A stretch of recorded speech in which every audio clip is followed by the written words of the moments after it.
ओम अज्ञानतिमिरन्धस्य ज्ञानाञ्जनशलाकया चक्षुरुन्मिलितं येन तस्मै श्रीगुरवे नमः। नमो विष्णुपादाय कृष्णपृष्ठाय भूतले श्रीमते भक्तिवेदान्तस्वामिनिति नामिने। नमस्ते सारस्वती देवे गौरवाणी प्रचारिणे निर्विशेष शून्यवादी पाश्चात्य देशतारिणे।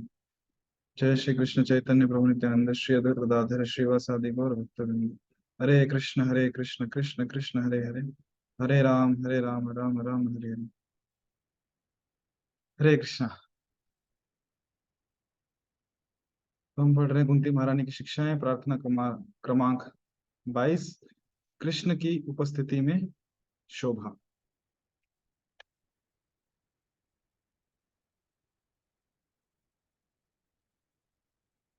नेयं शोभिष्यते तत्र यथेदानीं गदाधर, त्वत्पदैरंकिता भाति स्वलक्षण विलक्षितः।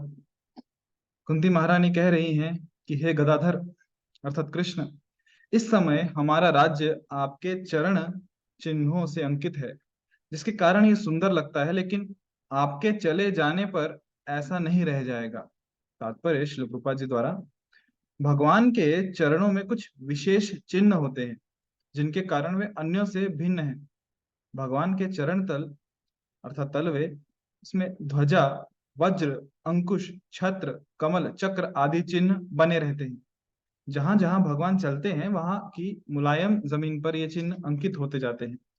अतएव जब श्री कृष्ण पांडवों के साथ रह रहे थे तो हस्तिनापुर की भूमि इस प्रकार से अंकित थी, और इन शुभ चिन्हों के कारण पांडवों का राज्य फल फूल रहा था। कुंती देवी ने इन्हीं प्रसिद्ध लक्षणों की ओर संकेत किया है, और वे भयभीत थी कि भगवान की अनुपस्थिति में कहीं दुर्भाग्य न आ घेरे। चाणक्य श्लोक में निम्नलिखित उत्तम श्लोक है। पृथ्वी भूषणम राजा नारीणाम भूषणम पति, शर्वरी भूषणम चंद्रो विद्या सर्वस्य भूषणम। जब किसी वस्तु से किसी का संबंध होता है तो हर वस्तु सुंदर लगती है। उदाहरण के लिए आकाश चंद्रमा के साथ संबंध होने से सुंदर लगता है। आकाश सदैव रहता है, किंतु पूर्णिमा की रात में जब चंद्र तथा तारे तेजी से चमकते हैं तो यह अत्यंत सुंदर लगता है। इसी तरह जब अच्छी सरकार होती है और उसका राजा या राष्ट्रपति अच्छा होता है तो राज्य अत्यंत उत्तम दिखता है। तब सारे लोग सुखी रहते हैं और हर कार्य ठीक से चलता है। यही नहीं, यद्यपि युवती स्वभावतः सुंदर होती है, किंतु अपने पति के साथ विशेष रूप से सुंदर लगती है। विद्या सर्वस्य भूषणम, किंतु कुरूप से कुरूप व्यक्ति यदि विद्वान हो तो यही उसकी सुंदरता है। इसी तरह प्रत्येक वस्तु सुंदर दिखती है यदि उसमें कृष्ण उपस्थित रहते हैं। इसलिए कुंती देवी सोचती हैं, जब तक कृष्ण हमारे साथ हैं तब तक हमारा राज्य तथा हमारी राजधानी हस्तिनापुर सुंदर है, किंतु जब कृष्ण उपस्थित नहीं रहेंगे तो हमारा राज्य सुंदर नहीं लगेगा।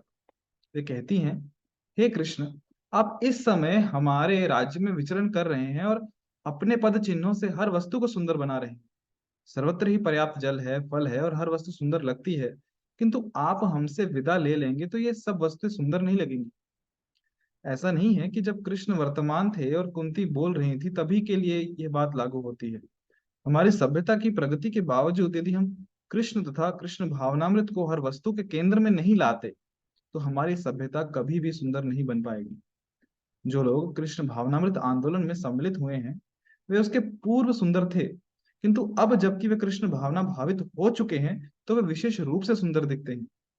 इसलिए प्राय समाचार पत्र इन भक्तों को तेजवान मुखमंडल से युक्त बतलाते हैं। उनके देशवासी कहते हैं कि बालक तथा बालिकाएं जितनी कितनी उनके देशवासी कहते हैं ये बालक तथा बालिकाएं कितनी प्रसन्न तथा सुंदर लगती हैं। संप्रति अमेरिका की युवा पीढ़ी संशयग्रस्त तथा निराश प्रतीत होती है, इसलिए वे खिन्न तथा सांवले मुख वाले दिखते हैं। क्यों? क्योंकि उनके जीवन का कोई लक्ष्य नहीं है। किंतु भक्तगण हरे कृष्ण अनुयायी कृष्ण की उपस्थिति के कारण अत्यंत सुंदर लगते हैं। इसलिए अब से 5000 वर्ष पूर्व पांडवों के काल में जो यथार्थ था वह अब भी है। कृष्ण को केंद्र में करने से हर वस्तु सुंदर बन जाती है, और कृष्ण किसी भी समय केंद्र बन सकते हैं।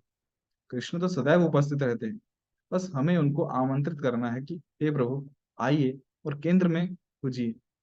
बस उदाहरणार्थ, जैसा कि पहले भी कह चुका है, शून्य का कोई मान नहीं होता, किंतु यदि इसकी बगल में एक लिख दें तो शून्य 10 बन जाता है।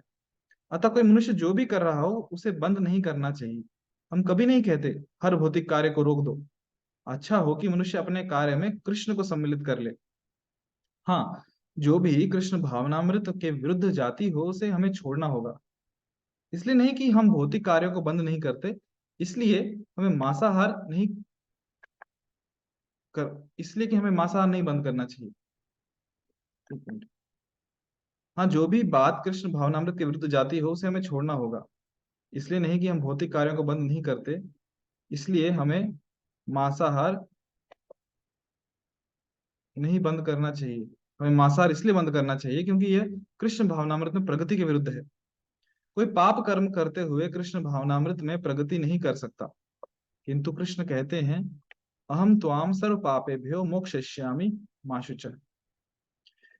मेरी शरण में आ जाओ और मैं तुम्हें सभी प्रकार के पापों से मोक्ष दिलाकर तुम्हारी रक्षा करूंगा। हम में से हर व्यक्ति जाने अनजाने जन्म जन्मांतर पाप कर्म करता है। मैं जानबूझकर किसी पशु की हत्या कर सकता हूँ जो कि निश्चय ही पापपूर्ण है, किंतु यदि मैं अनजाने में भी ऐसा करूं तो भी यह पापपूर्ण है। सड़क पर चलते हुए हम तमाम चींटियों को जानते हुए मारते हैं।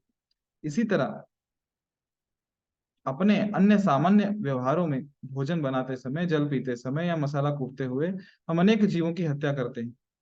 जब तक हम कृष्ण भावना भावित नहीं हो लेते, हम इन अनजाने में होने वाले पाप कृत्यों के लिए दंडित हो सकते हैं। यदि कोई बच्चा अनजाने आगे यदि कोई बच्चा अनजाने आग छू लेता है तो क्या आग उसे क्षमा कर देगी और उसे जलाएगी नहीं? प्रकृति का नियम इतना कठोर है कि क्षमा का प्रश्न ही नहीं उठता। यहाँ तक कि सामान्य कानून में अज्ञान कोई बहाना नहीं होता। यदि हम कचहरी जाकर कहें, मैं नहीं जानता था कि यह कार्य अपराधपूर्ण है, तो इस दलील का यह अर्थ नहीं है कि हमें क्षमा कर दिया जाएगा। इसी तरह प्रकृति के नियमों के उल्लंघन के लिए अज्ञान कोई बहाना नहीं है। इसलिए यदि हम पापमय जीवन के फलों से छुटकारा चाहते हैं तो हमें कृष्ण भावना भावित होना चाहिए, क्योंकि तब कृष्ण हमें सारे पापों के फलों से मुक्त कर देंगे। इसीलिए संस्तुति की जाती है, कीर्तनीय सदा हरि, सदैव हरे कृष्ण कृष्ण कृष्ण हरे हरे, हरे राम राम राम हरे हरे का कीर्तन करना चाहिए, जिससे कृष्ण हमें बचा सके। हमें सदैव कृष्ण को अपने मन में रखना चाहिए, क्योंकि कृष्ण सूर्य के समान है। हमारी पत्रिका बैक टू गॉड हेड का यही आदर्श वाक्य है, कृष्ण सूर्य सम माया है अंधकार, जहाँ कृष्ण ताह नहीं माया अधिकार। कृष्ण तेजस्वी सूर्य के समान है और माया या अज्ञान अंधकार के समान है। सूर्य के रहने पर अंधकार नहीं रह सकता, इसलिए यदि हम अपने को सदैव कृष्ण भावना भावित रखें तो हम अज्ञान के अंधकार से प्रभावित नहीं हो सकेंगे। प्रत्युत हम कृष्ण के प्रखर सूर्य प्रकाश में स्वच्छंद विचरण कर सकेंगे। इसीलिए कुंती देवी स्तुति करती है कि कृष्ण उनके तथा पांडवों के साथ रहें, आए। वस्तुतः कृष्ण पांडवों को छोड़ नहीं रहे थे, जिस तरह कि वे कभी वृंदावन को नहीं छोड़ते। शास्त्र में कहा गया है, वृंदावनम परित्यज्य नौ पदमेकम गच्छति। कृष्ण वृंदावन से बाहर एक पग भी नहीं रखते। वे वृंदावन से इतने अनुरुक्त हैं, तो ये कैसे हो सका कि कृष्ण वृंदावन छोड़कर मथुरा चले गए और फिर दूरस्थ हस्तिनापुर चले गए और वर्षों तक लौटे नहीं? वस्तुतः कृष्ण गए नहीं, क्योंकि कृष्ण के जाने के बाद वृंदावन के सारे वासी सदैव उनके विषय में सोचते तथा रोते रहे। माता यशोदा, नंद महाराज, राजा राधा रानी तथा सारी गोपियां, गोपों, बछड़ों तथा ग्वाल बालों के पास एकमात्र कृष्ण के विषय में सोचना तथा विलाप करना बचा था, और इस तरह उन्हें कृष्ण उपस्थित प्रतीत होते थे, क्योंकि कृष्ण की उपस्थिति उनसे विलग होकर अधिक प्रबलता से अनुभव की जा सकती है। विरह में कृष्ण से प्रेम करना, यही चैतन्य महाप्रभु की शिक्षा है। शून्यायतम जगत सर्वम गोविंद विरहिणीम। चैतन्य महाप्रभु सोचते थे कि गोविंद या कृष्ण के बिना सब शून्य है। सब शून्य था, किंतु कृष्ण भावनामृत उपस्थित था। जब हम हर वस्तु को शून्य देखते हैं, किंतु एकमात्र कृष्ण भावनामृत से युक्त रहते हैं, तो समझिए कि हमें सर्वोच्च सिद्धि प्राप्त हो गई। इसीलिए गोपियां इतनी महान है। इस सिद्धि को पा लेने के बाद वे कृष्ण को क्षण भर भी भूल नहीं पाई। जब कृष्ण अपनी गौओं तथा बछड़ों के साथ जंगल जाते तो घर पर गोपियों के मन उद्विग्न रहते। वे सोचती, ओह, कृष्ण नंगे पांव घूम रहे हैं। रास्ते में न जाने कितने कंकड़ तथा कांटे हैं। वे कृष्ण के उन चरण कमलों में गड़ रहे होंगे जो इतने मुलायम हैं कि जब वे अपने चरण कमल हमारे वक्षस्थलों पर रखते हैं तो हमें अपने वक्षस्थल कठोर जान पड़ते हैं। इन विचारों में मग्न होकर वे चिल्ला पड़ती। गोपियां संध्या समय कृष्ण को वापस आते देखने के लिए इतनी आतुर रहती कि वे रास्ते पर खड़ी रहती और कृष्ण को अपने बछड़ों तथा गायों समेत लौटते हुए देखने के लिए प्रतीक्षा करती रहती। यह है कृष्ण भावनामृत। जब कोई भक्त कृष्ण के विचार में उत्कटता पूर्वक मग्न रहता है तो कृष्ण भक्त से दूर नहीं रह सकते। यहाँ पर कुंती देवी ये सोचकर कृष्ण अब उपस्थित नहीं रहेंगे अत्यधिक चिंतित हैं। किंतु कृष्ण की शारीरिक अनुपस्थिति का वास्तविक प्रभाव यह पड़ता है कि वे भक्त के मन के भीतर अधिक उत्कटता से उपस्थित रहते हैं। इसीलिए चैतन्य महाप्रभु ने अपने वास्तविक जीवन के उदाहरण से विप्रलंब सेवा की, विरह में कृष्ण सेवा की शिक्षा दी। उनकी आंखों से आंसुओं की झड़ी लगी रहती क्योंकि कृष्ण के अभाव में उन्हें सब रिक्त लगता। कृष्ण से मिलन की दो अवस्थाएं हैं, कृष्ण के साथ साक्षात उपस्थित होने, उनसे मिलने, उनसे बोलने तथा उनका आलिंगन करने की पहली अवस्था संभोग कहलाती है। किंतु कृष्ण के साथ रहने की दूसरी विधि भी है जो विप्रलंब कहलाती है। यह कृष्ण के वियोग की विधि है। भक्त इन दोनों विधियों से लाभान्वित हो सकता है। अब भौतिक जगत में होने से हम कृष्ण का प्रत्यक्ष दर्शन नहीं कर सकते तो भी हम उन्हें अप्रत्यक्ष रूप से देख सकते हैं। उदाहरणार्थ यदि कोई आध्यात्मिक जीवन में बड़ा चढ़ा हो तो उसे प्रशांत महासागर को देखकर तुरंत कृष्ण का स्मरण हो सकता है। यह ध्यान कहलाता है। वह सोच सकता है प्रशांत महासागर अनेक विशाल तरंगों से युक्त विस्तृत जल राशि है और मैं इसमें कुछ गज दूरी पर खड़ा हूं तो भी आश्वस्त हूं कि मैं सुरक्षित हूं। भले ही ये सागर कितना शक्तिशाली क्यों ना हो और इसकी तरंगे कितनी ही भयानक क्यों ना हो, मुझे विश्वास है कि यह अपनी सीमा से आगे नहीं जा सकता। यह सब कैसे घटित होता है? कृष्ण के आदेश से। कृष्ण आदेश देते हैं, प्रिय प्रशांत महासागर, तुम कितने ही विशाल एवं शक्तिशाली क्यों ना हो, किंतु तुम इस रेखा से आगे नहीं जा सकते। इस तरह मनुष्य तुरंत ही कृष्ण या ईश्वर का स्मरण कर सकता है जो इतने शक्तिमान है कि प्रशांत महासागर तक उनके आदेश का पालन करता है। इस तरह मनुष्य कृष्ण के बारे में सोच सकता है और यही है कृष्ण भावनामृत। इसी तरह सूर्योदय देखकर तुरंत कृष्ण का स्मरण किया जा सकता है क्योंकि भगवत गीता में कृष्ण कहते हैं, प्रभास्मि शशि सूर्य, मैं सूर्य तथा चंद्रमा की चमक हूँ। यदि यह सीख लिया जाए कि कृष्ण को कैसे देखना चाहिए तो मनुष्य उन्हें सूर्य की चमक में देख सकता है। हमारे विज्ञानी सूर्य की सृष्टि नहीं कर पाए, वे बातें चाहे जितनी बनाए, किंतु ये जानना उनकी शक्ति के बाहर है कि सूर्य वास्तव में है क्या। किंतु वेदांत सूत्र का कथन है, शास्त्र योनित्वात्, शास्त्र के माध्यम से हर चीज जानी जा सकती है। उदाहरण के लिए यदि कोई व्यक्ति शास्त्र का अध्ययन करे तो यह जान सकता है कि सूर्य क्या है क्योंकि ब्रह्म संहिता में सूर्य का वर्णन हुआ है। यह चक्षुरेश सविता सकल ग्रहाणाम राजा समस्त सुर मूर्ति शेष तेज, यस्य आज्ञा भ्रमति समृत काल चक्रो गोविंदमादि पुरुषम तमहम भजामि। इस श्लोक में सूर्य को सारे ग्रहों की आंख कहा गया है और यदि कोई इस एक श्लोक का ध्यान करे तो वह समझ सकता है कि यह यथार्थ है क्योंकि रात्रि में सूर्योदय से पूर्व कुछ भी नहीं दिखता। सूर्य को भगवान की आंख के रूप में भी कहा गया है। उनकी एक आंख सूर्य है और चंद्रमा दूसरी आंख है। इसलिए उपनिषदों में कहा गया है कि जब कृष्ण देखते हैं तभी हम देख सकते हैं। सूर्य को अशेष तेजक अत्यधिक उष्ण कहा जा गया है और इसका कार्य क्या है? यस्य आज्ञा भ्रमति संभूत काल चक्र। सूर्य की अपनी कक्षा है। ईश्वर ने सूर्य को आदेश दे रखा है, तुम इसी कक्षा में यात्रा करना, अन्यत्र नहीं। वैज्ञानिकों का कहना है कि यदि सूर्य थोड़ा सा भी एक और खिसके तो सारे ब्रह्मांड हिमाच्छादित हो जाएं। किंतु परमेश्वर के आदेश से ये अपने स्थान से रंच भर भी नहीं हटता। ये सदैव सही समय पर उदय होता है। ऐसा क्यों? कुछ अनुशासन, कुछ आज्ञा पालन, कुछ व्यवस्था तो होनी ही चाहिए। इसीलिए ब्रह्म संहिता में कहा गया है, यस्य आज्ञा भ्रमति समृद्ध काल चक्रो गोविंदमादि पुरुषम तमहम भजामि। मैं उन आदि पुरुष की पूजा करता हूँ जिसके आदेश से सूर्य अपनी कक्षा में चलता है। वे ही सूर्य, समुद्र तथा चंद्रमा तक को निर्देश देते हैं। हर कार्य उनके आदेश अनुसार होता है, तो ईश्वर को समझने में कठिनाई कहाँ है? कोई कठिनाई नहीं है। यदि कोई सचमुच विज्ञ है, यदि उसके मस्तिष्क में कूड़ा नहीं भरा, तो वह पग पग पर ईश्वर को समझ सकता है।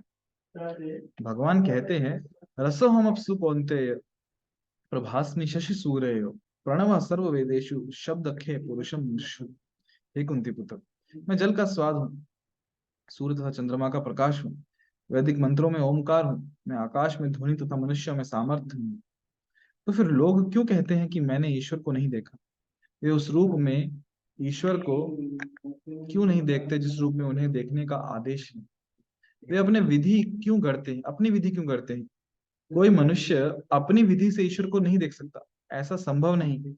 संप्रति तथा कथित दार्शनिक तथा विज्ञानी अपने अपने ढंग से ईश्वर को देखने के लिए प्रयत्नशील हैं, किंतु ऐसा संभव नहीं। ईश्वर को ईश्वर की विधि से देखना होगा, तभी कोई उन्हें देख सकता है। यदि मैं संयुक्त राज्य के राष्ट्रपति के से भेंट करना चाहूं, तो क्या मैं अपने ढंग से मिल सकता हूँ? मुझे इसके सचिव से समय निर्धारित करना होगा और अन्य उपयुक्त तैयारियां करनी होंगी। यद्यपि सामान्य व्यक्ति की तुलना में ईश्वर कितने महान है, इतने महान है, किंतु मूढ़ लोग ये मानते हैं कि मनुष्य अपने ढंग से ईश्वर को देख सकता है। वे कहते हैं कि आप चाहे जितने ढंगों से इजाद कर लें, वे सब के सब प्रमाणिक हैं। यह तो नीरी मूर्खता है। ये संसार मूर्खों तथा मूढ़ों से भरा है। अतएव ईश भावनामृत या कृष्ण भावनामृत एक अस्पष्ट विचार बन चुका है। अन्यथा यदि कोई ईश्वर को देखना चाहता है, यदि वह चाहता है कि ईश्वर उपस्थित हो जाए, जैसा कि कुंती देवी कर रही हैं, तो मनुष्य ईश्वर को सदैव अपने हृदय के भीतर रख सकता है। हमें कृष्ण भावनामृत में अपना मन और इंद्रियां लगानी पड़ती हैं, जैसे कि महाराज अम्बरीश ने किया था। स वै मन कृष्ण पादार विंदयोर वाचाम सी वैकुंठ गुणानुवर्णने।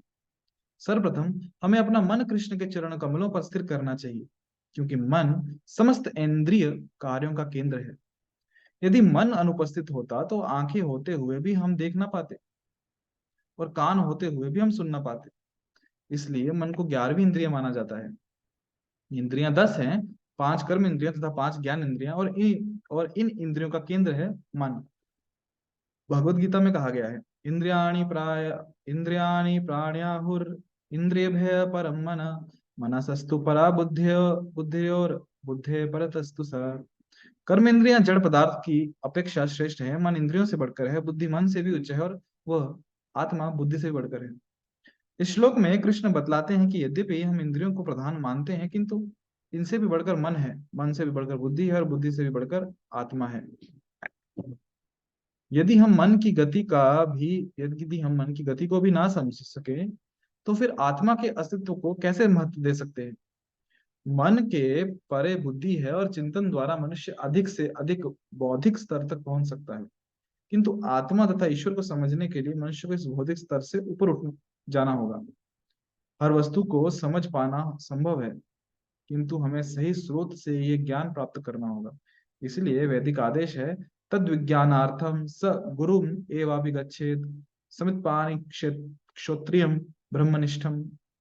यदि सचमुच कोई व्यक्ति दिव्य विषयों को जानने का इच्छुक हो, तो उसे प्रामाणिक गुरु के पास जाना चाहिए। मुंडकोपनिषद 1.2.12। हरे कृष्ण। तो यहाँ हम रुकते हैं। बहुत बहुत धन्यवाद।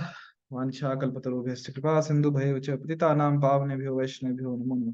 अनंत कोटि वैष्णव वृंद की जय, श्री प्रभुपाद की जय। हरे कृष्ण।